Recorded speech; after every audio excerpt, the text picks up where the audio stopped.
मु समस्त को स्वागत करुच्ची आम यूट्यूब चैनल कैरियर क्लासेस को। आज वीडियोटी दमदार हबार अच्छी कारण ये वीडियोटी ग्रेचुइटी उपर हबार अच्छी किए किए ग्रेचुइटी पैसा पाइबा योग्य हेबे एनपीएस कर्मचारी ग्रेचुइटी पैसा पाइबे कि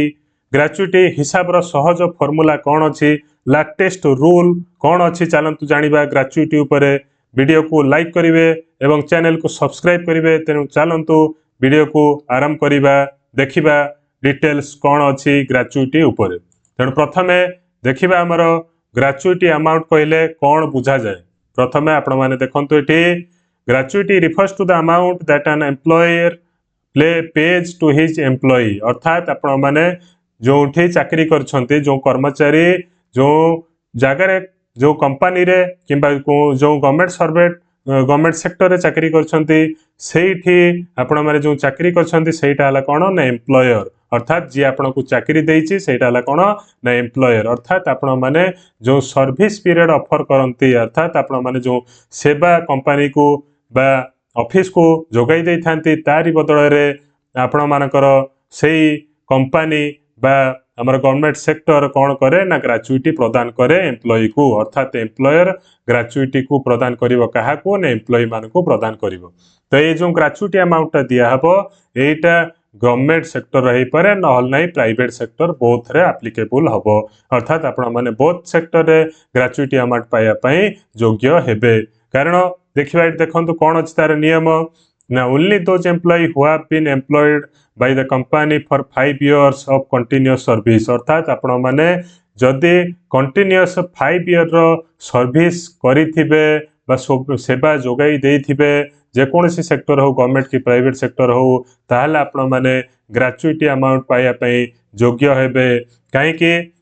नहीं जो ग्रेचुइटी पेमेंट एक्ट अच्छी 1972 अनुसार आपण माने ग्रेचुइटी पैसा पाया पई योग्य हेबे। किंतु या परवर्ती आउरी किछि नियम अछि कौन अच्छी नियम देखिबा हमर ग्रेचुइटी पाइबार कौन कौन आउ सब नियम अच्छी मिनिमम तो 5 year रो चाकरी करिथिबे ता सांको आपण मानकर रिटायरमेंट पीरियड मध्य थिबो जो दिन आपण माने जॉइन करथिबे आपण मानक गोटे रिटायरमेंट पीरियड दियाइथिबो अर्थात 20 वर्ष थाउ 30 वर्ष थाउ कि 60 years जाई थाउ आपण मानकर कौन थिबो रिटायरमेंट पीरियड बा सुपर एनुएशन पीरियड दियाइथिबो ता सांको you should have retired from the service आपण माने रिटायर करथिबे कौन करथिबे माने रिटायर्ड करथिबे अर्थात जो ग्रेचुइटी अमाउंट मिले सेटा केबे मिले ना अर्थात आपण माने रिटायरमेंट करि देइथिबे नहल नाही आपण मानकर डेथ हो जाइथिबो नहल नाही आपण माने चाकरी रु रिजाइन करिथिबे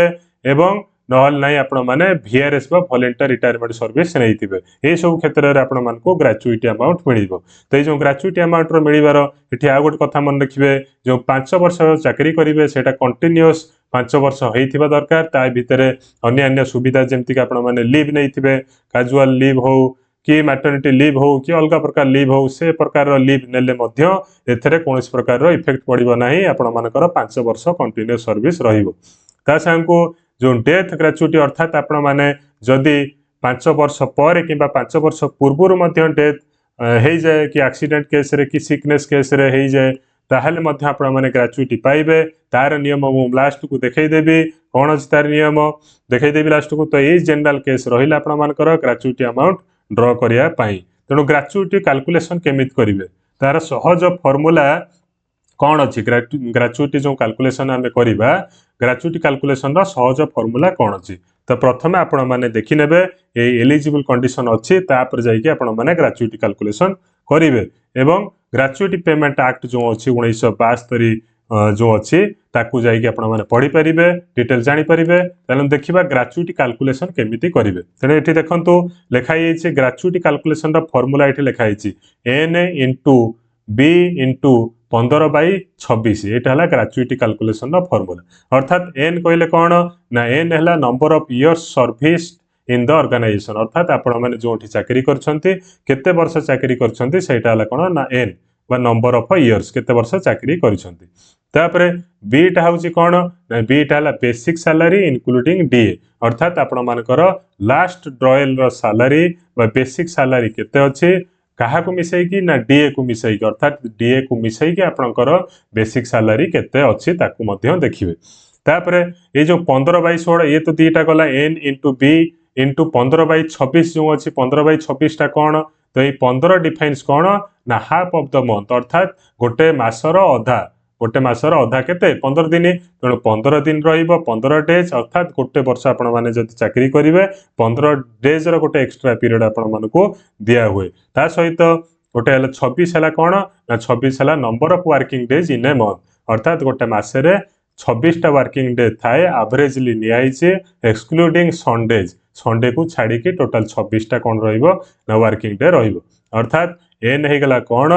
ना number of service in the organisation केते वर्ष चाकरी करछंती आपण माने सर्विस करछंती बी हैला कोन ना बेसिक सैलरी इंक्लूडिंग डीए एटा होची लास्ट मंथ रो अर्थात रिटायरमेंट पूर्वरो किंबा चाकरी छाड़िया पूर्वरो कि वीआरएस नबा पूर्वर जो लास्ट सैलरीटा रहिबो सेही सैलरी इंक्लूडिंग डीए रहिबो इनटू 15/26 तेणु एटा हेगला कोन हमर ना कैलकुलेशन ग्रेच्युटी जो कैलकुलेशन करिवे तार detail हेगला formula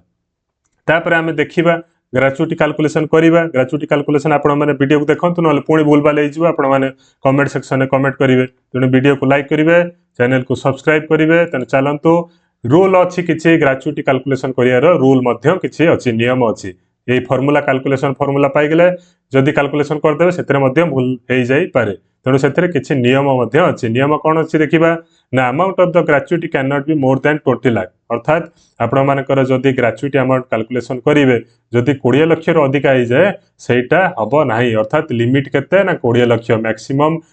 gratuity amount 20 lakh जाए रहिबो any excess amount will be treated as excess अर्थात जेतिकी 20 लाख उपरक जीवो सेटा आपण को पाइबे नाही आपण माने पाइबे नाही लिमिट रहउची 20 लाख अर्थात मैक्सिमम 20 लाख आपण माने पाइबे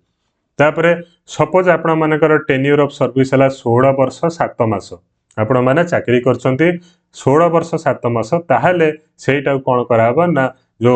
राउंड अप करी कि 16 वर्ष 7 मास रु सेटा हिजबो 17 वर्ष बुझ पाले अर्थात 16 वर्षर 6 मास उपरक जदि गला 6 मास उपरक गला माने ताकू गोटे वर्ष बोली काउंट करा निया हबो अर्थात 16 वर्ष 7 मास को 17 वर्ष बोली काउंट करी निया हबो अदरवाइज जदि आपण मानकर 16 वर्ष एवं 6 मास तळकू अर्थात जदि थिबो केते ना 4 मास थिबो ताहाले आपणकर कोन हबो ना जदि आपणकर 16 वर्ष और 4 मास थिबो ताहाले सेटा काउंट हबो केते ना 16 वर्ष सर्विस काउंट हबो बुझ पाले अर्थात जदि 6 मास किंबा 6 मास उपरकू थिबो ताहाले नेक्स्ट ईयर को काउंट हबो जदि 6 मास किंबा 6 मास तळकू 6 मास तळकू थिबो ताहाले आपण मानकर कोन हबो ना सेटा बिलो ईयर को काउंट हबो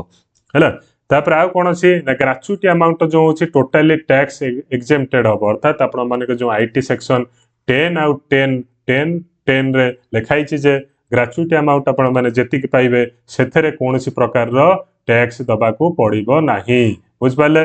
तापर एठी देखिबा employer under NPS are eligible for gratuity मुकुलो कहिथिले एठी एनपीएस लोक माने कर्मचारी माने ग्रेच्युटी अमाउंट पाइया पई योग्य हेबे ना नाही से माने योग्य हेबे अर्थात एस एनपीएस अमाउंट जो एनपीएस कर्मचारी अछंती सेमाने मध्य ग्रेच्युटी अमाउंट पाया पई योग्य हेबे तेणु कैलकुलेशन करबा एथर रूल जानि गले कैलकुलेशन करिक देखिबा कोन अछि एग्जांपल ऑफ ग्रेच्युटी कैलकुलेशन तेणु प्रथमे ग्रेच्युटी रो फार्मूला इट लिखाई गला n into b